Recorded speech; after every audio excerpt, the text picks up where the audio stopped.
Greetings to all C3RF members and friends throughout the nation and indeed around the world, as we welcome a very special guest to this edition of In Hot. We are very fortunate to have with us today the leader of the People's Party of Canada, Max Bernier. The timing could not be more opportune to have Max on board as an In Hot winger, given a Canada that is on the precipice of pivoting away from its traditional ties with the bastion of individual rights and freedoms in the form of the United States and turning towards a strategic relationship with the People's Republic of China and its social credit system. Before we introduce Max, however, I'd be remiss not to mention our sponsor for this special session, and that would be Valerie Price. Valerie Price is National Director for the Civil Liberties Group Act for Canada.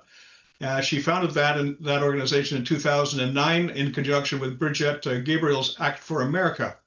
As such, she stands on guard to defend Canada and the Canadian people against all enemies, foreign and domestic, who through stealth or outright aggression seek to undermine the freedoms, economic prosperity, traditional values, and heritage of the Canadian nation and peoples. Above all else, Valerie believes, like C3RF, in the freedom of speech. So now to a little introduction of Max. Max Bernier is known as a man of ideas and committed to individual freedom and personal responsibility, respect for Canada's cultural heritage, as well as governance that ensures that every citizen is treated fairly. These principles are at the heart of his political vision. As for his political experience, he served in the Harper administrations in several cabinet posts, including the Minister of Foreign Affairs, even as he was cited as the best Minister of Industry that the country ever had.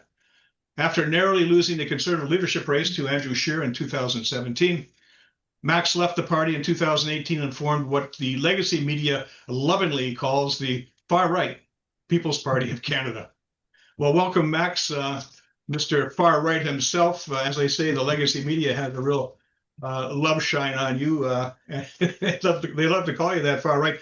Quite frankly, you know, I've been around for a while, and the ideas that you espouse, your positions and various policies, your platform, to me is very, very Canadian. It was tried, true, and tested over the years of my existence as being a Canadian. And to be called far right, how do you feel about that? Because I don't think that fits at all. How do you feel? No, it is. But first, Russ, I want to thank you very much for having me today. I'm very pleased to be with you again. That's always a nice conversation. And that being said, the mainstream media, they're doing everything to discredit the People's Party of Canada and myself. But they don't take the time to read our platform of our policy.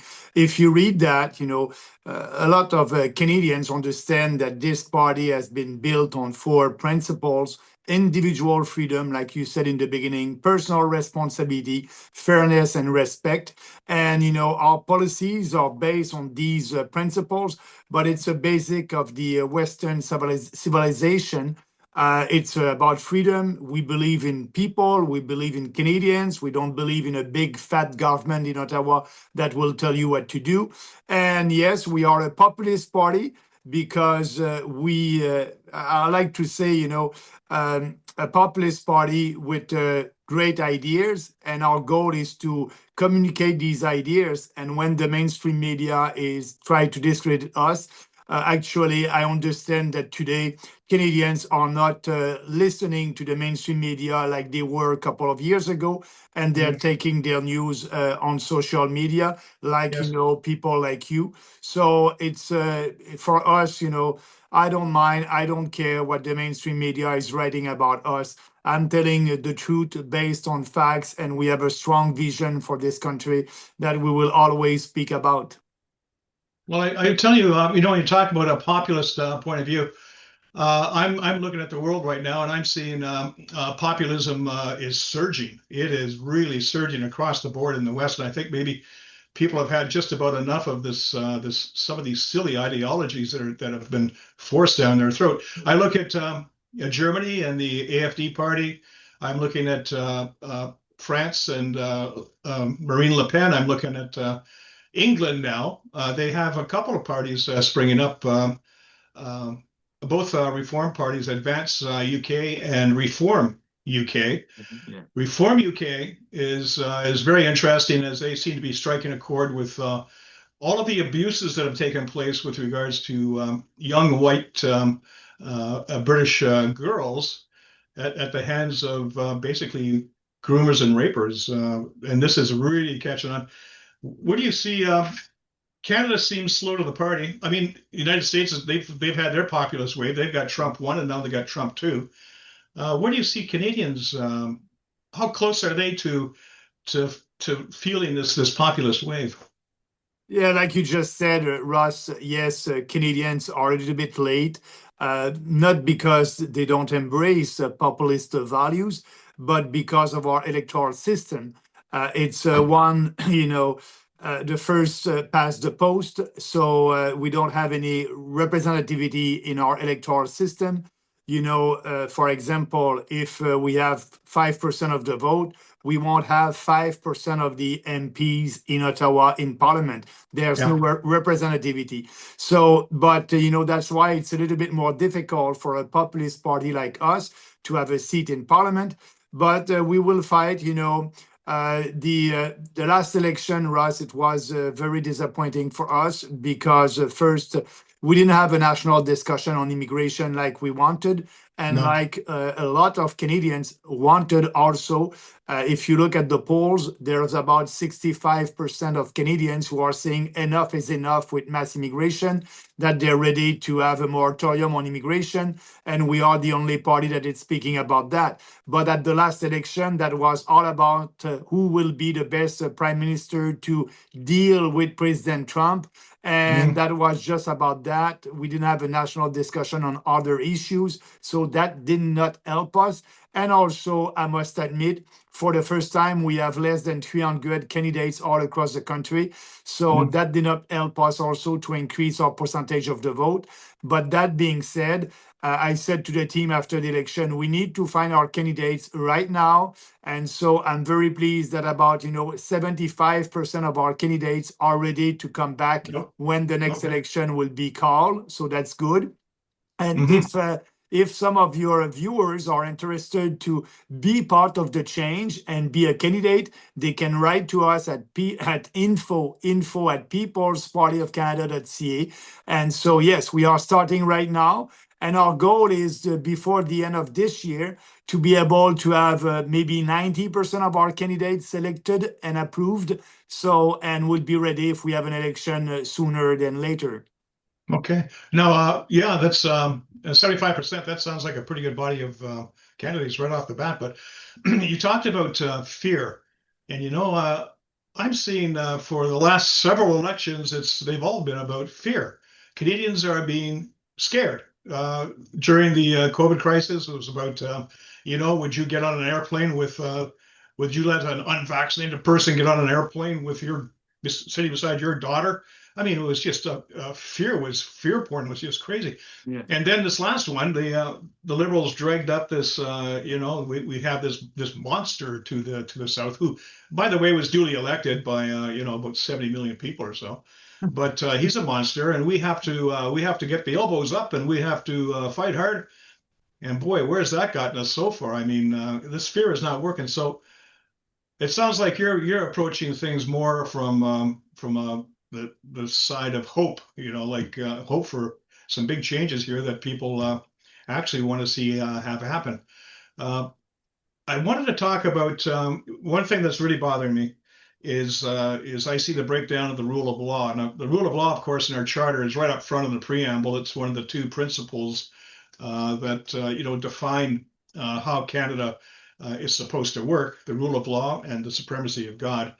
Now, the rule of law, I see it's falling apart. I mean, if rule of law means everyone's treated equally, like you say in your platform, then Canada does not have it, because we got various groups who get special treatment. And how about the treatment you received when you tried to talk about things like the rule of law in I think it was the 2021 campaign, where you got thrown in the hoose cow. Yeah. Oh my God. Yeah. During that election, the COVID election, as you know, that was ridiculous. And what they did to us, we need to remember that that Yes. was unfair, unconstitutional, illegals, and based not on science but on fear, like you said. And so, because I didn't take the jab, I wasn't able to travel across the country, and I was arrested, handcuffed, and put in jail in Manitoba for 12 hours just because I was out there and speaking with my people before the election. And for them it was okay, but I was the first leader of a national political party in Canada to go to jail for no crime, for nothing. And the mainstream media here, they did not cover that. Actually, the mainstream media, they were mad at me because Tucker, at that time, Tucker Carlson was Yep. with Fox News, and I did an interview with him. That's the only mainstream media that I did after being handcuffed and put in jail with Fox News. But that was not a news for the mainstream media. Anyway, that being said, you're right. The rule of law, that the charter at that time was not respected, and the rule of law for sure. And you just said it very well. What is the rule of law? It's everybody must be equal under the law. So no privileges, but and no exemptions. But COVID was a nice example of that. You had people who had the vaccine passport and decided to have the shot, so they had the privileges that we were not able to go to be traveling across the country, go to a restaurant, or or in a plane, all that. That was a real discrimination. But also, I just have another example of the rule of law that is not respected. It's our politicians today are doing politics by pandering to special interests, and they want to Yes. give them privileges to be able to have their support. So it's not important for them if it's not equal. And one of example like that I tweeted on X 2 days ago, it's Pierre Poilievre. Pierre Poilievre wrote a letter to Prime Minister Carney telling him that employees at GM in Toronto who were laid off because GM did lay off a lot of employees in Toronto, in Ontario, sorry. Poilievre asked for a special privilege for them because when you lay off, you have a lump sum that your employer is giving you, and the Revenue Canada is taking half of that. And at the end of the year, when you're doing your tax report, they will reimburse you if they took too much or not. So, but Poilievre was asking, the government not to do that anymore. So he wanted to give a privilege to only the workers at GM, but that's not fair. If there's No. another other workers working in another big corporation and they lay off, they won't have that privilege. So it's unfair, and it's happening all the time because they want to have support. They are pandering to different groups, and that's why they don't respect our rule of law. For them, politically, it is a nice way to have more support. I know that's true. One law for me and one law for you, and it kind of it reminds me when you talk about rule of law, it gets down to even our legislation.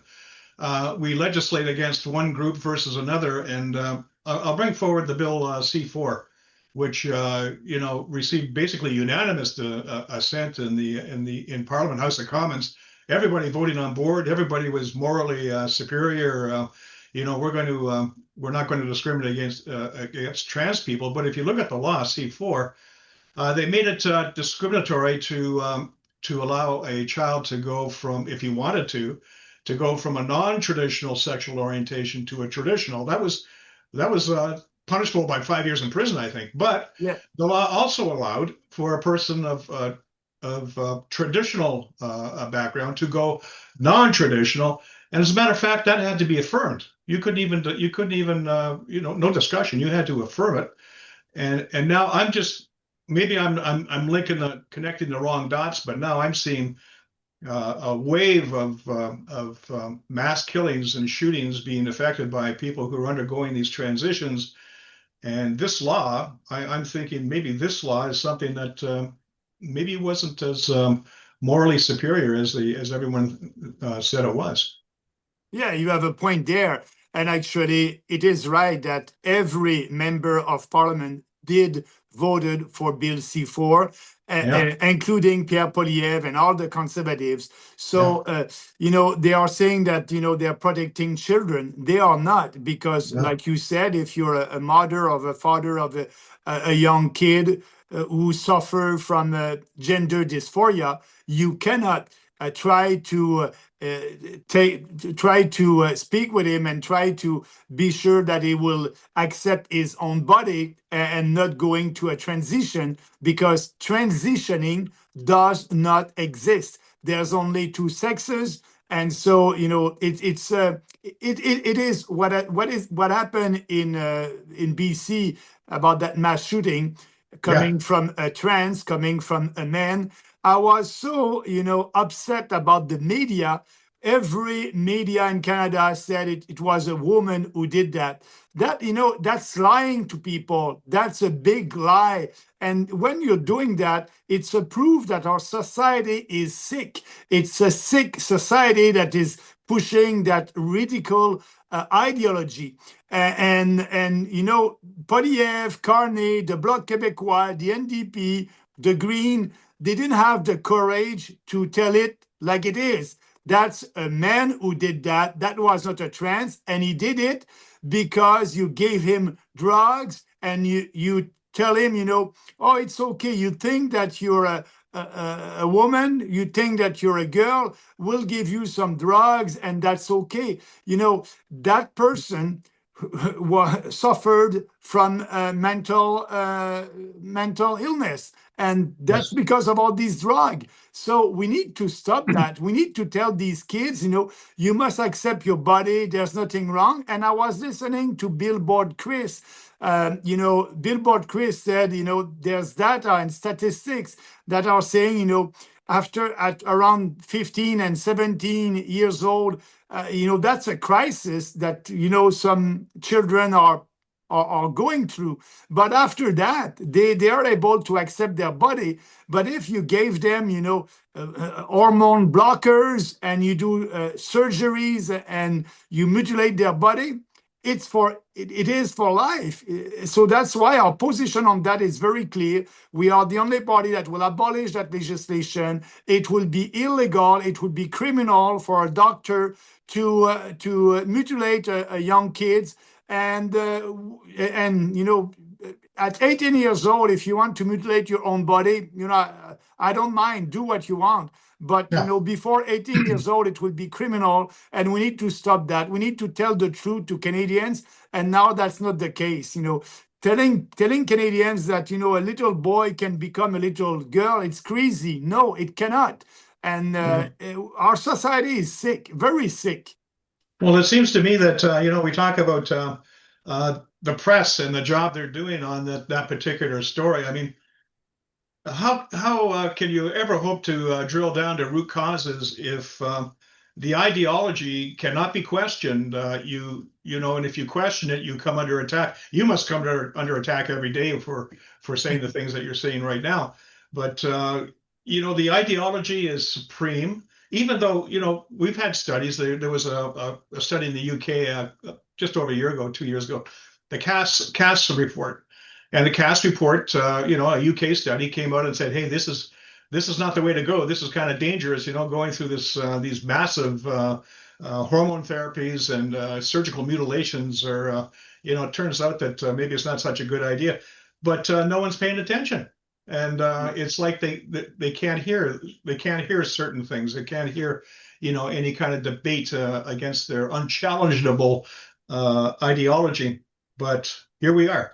And I know that you talking about bills. Bill C-16 was the gender expression identity bill, and you did vote for that.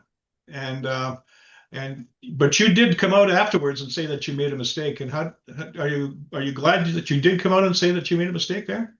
Yeah, we just have to tell the truth. Politician, I had a wrong briefing by the conservative at that time. And so instead of reading the law all in details, I was confident that the briefing was right, but it was not. And in a way, and I said it, that's why after that, that's when I was elected. I was an MP. I was a conservative MP at that time. And I did speak with some senators to be sure that they will solve that they will add some modifications in the bill. It's sad that politicians are afraid to tell the truth, and on that subject, or a lot of other subjects also, and that's why the credibility of establishment politicians is very low. Public are not trusting them anymore, like Nope. the media.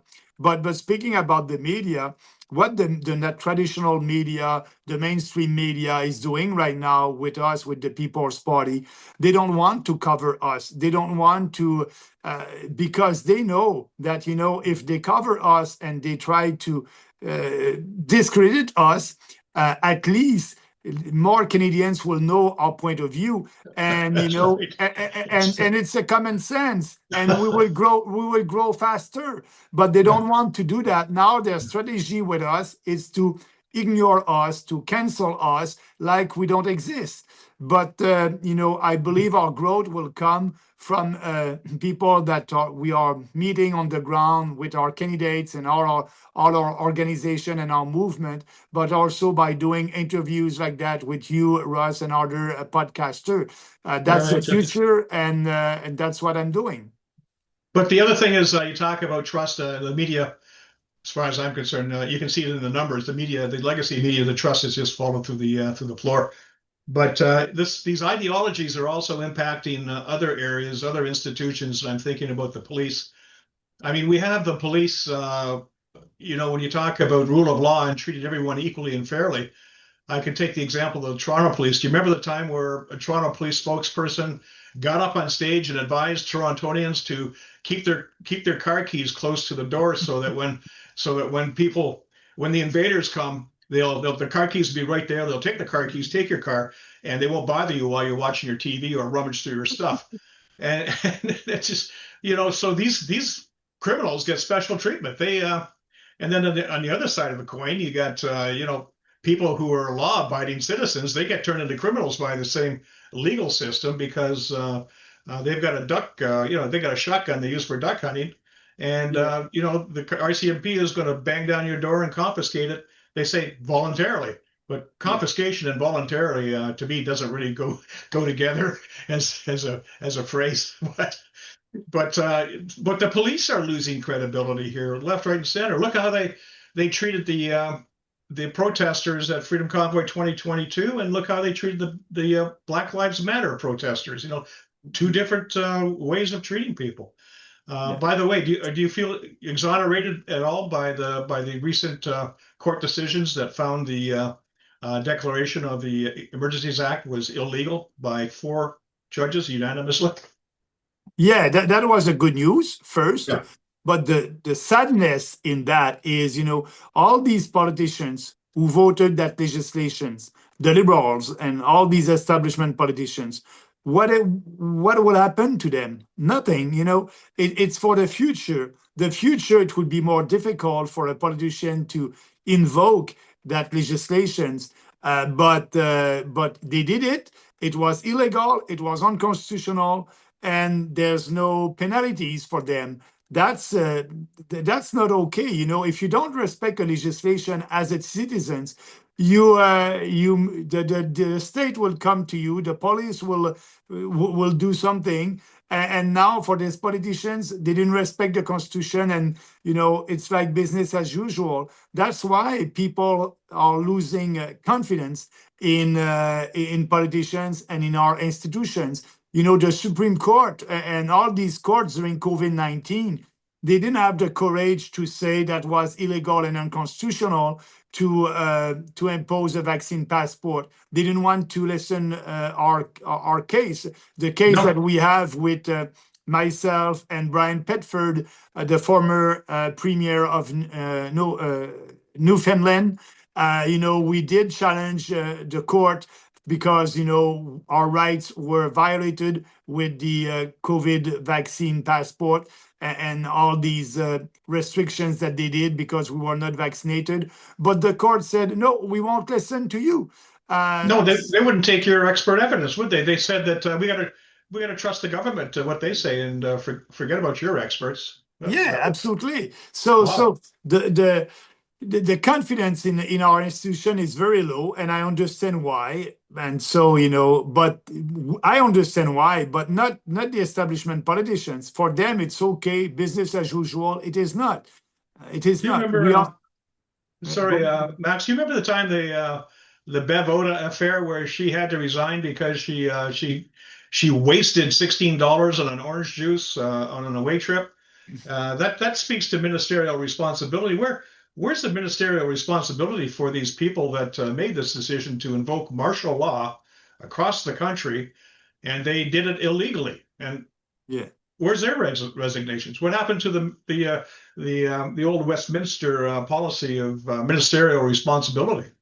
Yeah, and actually, you're right about that. Also, why we don't have any opposition speaking about that, because the Conservative Party of Canada at that time was in favor of all that. So it's very difficult to ask all these politicians who voted for that to resign because, there's a lot of conservatives, members of parliament that they will have to resign. So it's and they don't want to speak. They want to turn the page, and they are telling us nothing happened. They just forget it. No, we need we need to do something, and our position is very clear. We need to have an official inquiry, a public inquiry of everything that they did during COVID-19, and like the Canadian citizen inquiry that we had during that time. And so that must be public and and doing a real investigation.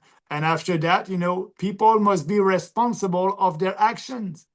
Well, if people are blowing off the concept of ministerial responsibility, it's obvious that much more the priority is much more along the lines of retaining power than it is in doing the right thing by the people and by the issue at hand. And that basically that is not a free and democratic society right there. That speaks very, very ill of what's going on. I know you're pressed for time, Max, but I wanted to get a few minutes in to talk about democratic deficit. Yeah. Because what this really gets me every day. It seems I look at the newspaper, look at the news. Boom, we got $2 billion going to Ukraine. We got over 22 billion has gone to Ukraine so far, and I don't recall any kind of a House of Commons vote or anything that that committed Canada to support this non-ally. But it's the money. The money is gone out the door, and then we have all these treaties that we've signed. The climate change treaty, the migration pact, global migration pact. We get all these treaties that now are dealing havoc with our public policies because we've got unconstrained migration that is really overwhelming and swamping the country and leading to inflation, healthcare problems. Oh my goodness, healthcare. My daughter had to go in for she had a bit of an issue. She had to go in, and she was waiting in the emergency department here in the Ottawa area for 17 hours, 17 hours at one place and 5 hours at another hospital. This is crazy, and but we have all these problems, and I don't see where the people have any input to solving these problems or getting to challenge the way ahead. And now the big one that's coming down the pike is now we're going to break off with the American and our traditional ally and economic partner, and we're going to set up a strategic relationship with the People's Republic of China, where they've got a social credit system that's just going to wipe out anybody's freedom and anybody's ability to live out their own life dreams. What do you think about this democratic deficit, and how would the People's Party handle it? What would they do? Yeah, I will explain that.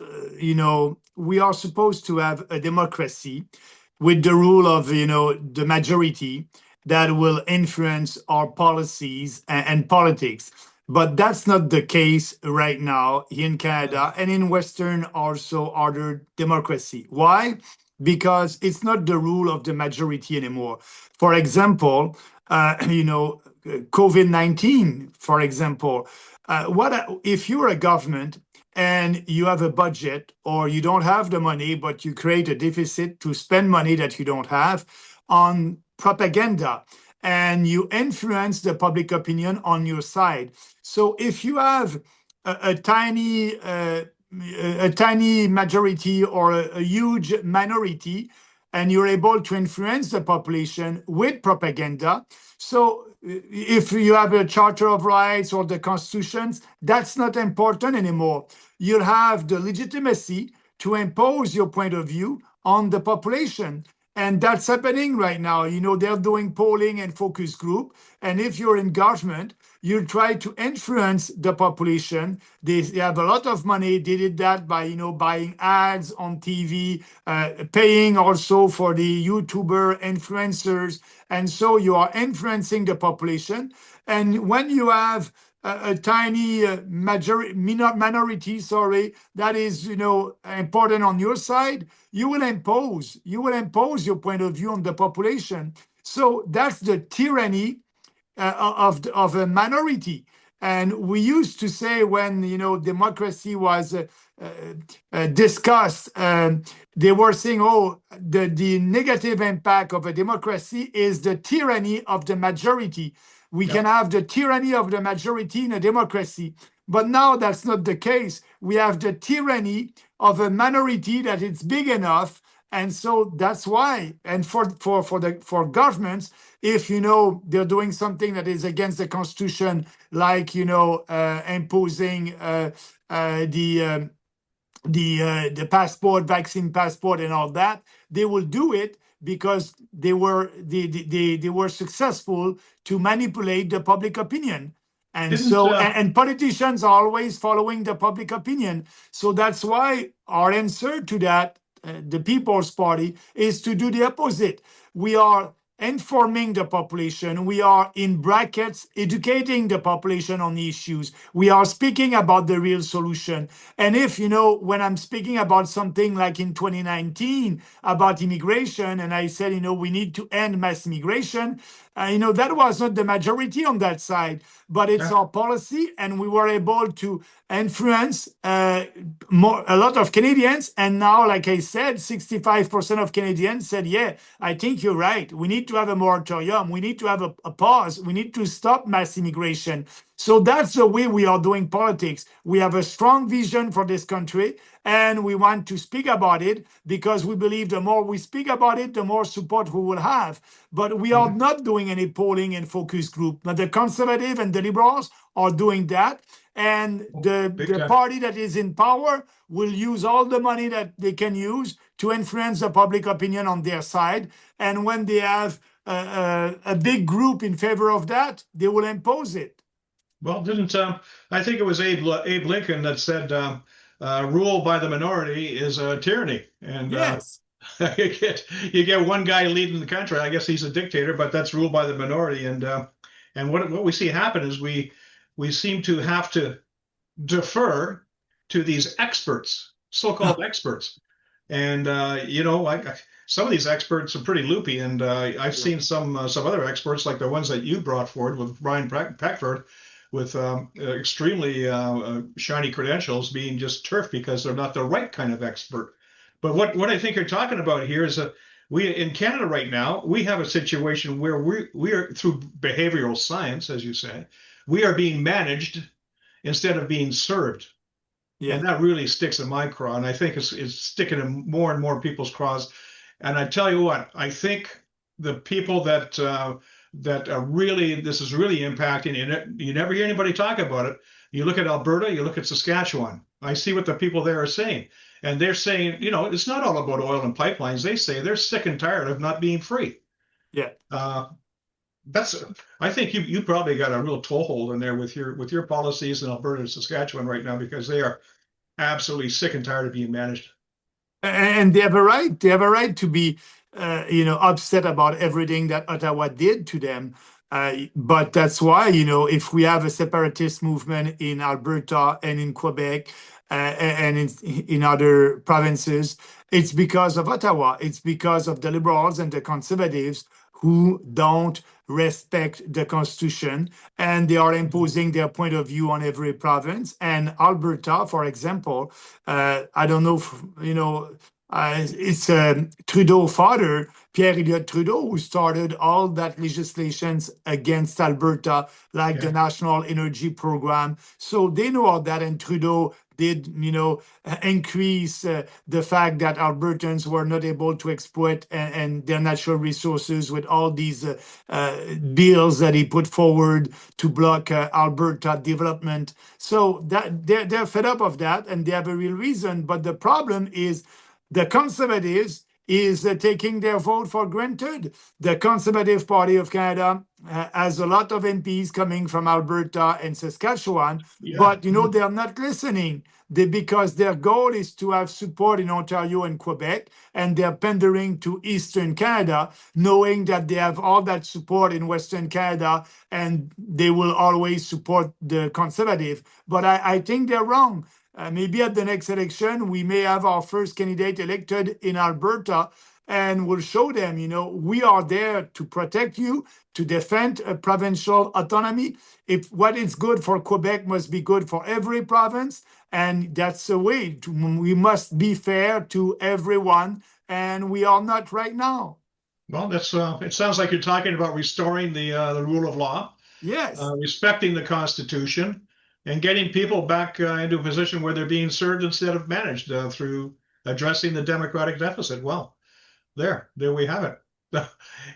I know that you have plans for the rest of the day here. So, is there any final thing that you'd like to point out to the people at C3RF? Yeah, Russ, first, I want to thank you for having me. And I want to say to your viewers, if they want to know more about what we discussed, everything is on our website, peoplespartyofcanada.ca. They click on our platform. They can read our platform, our policy. We are the only national political party that is having a platform, and it's always the same platform at every election. So read it on every subject. It is 2 pages. We have the problems and our solutions to the problems that we have, or the challenges that we have in our country. So, and if they want also to follow me on X, Maxime Bernier, they can follow also the People's Party of Canada. So, I will tell you people, and I think they understand that, don't believe everything that the mainstream media is telling you.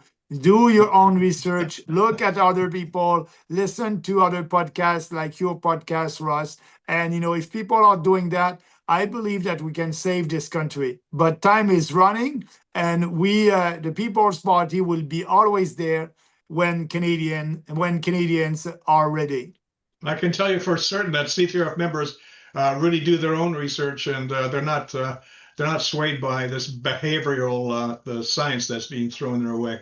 Yeah. Well, Max, it's been a real pleasure talking with you again. I'm going to keep close tabs on you and your party over the next little while here. It should be very interesting as we go continue this wild ride. Thank you, Russ. I appreciate that. Have a nice day. Okay. Bye, Max. Bye.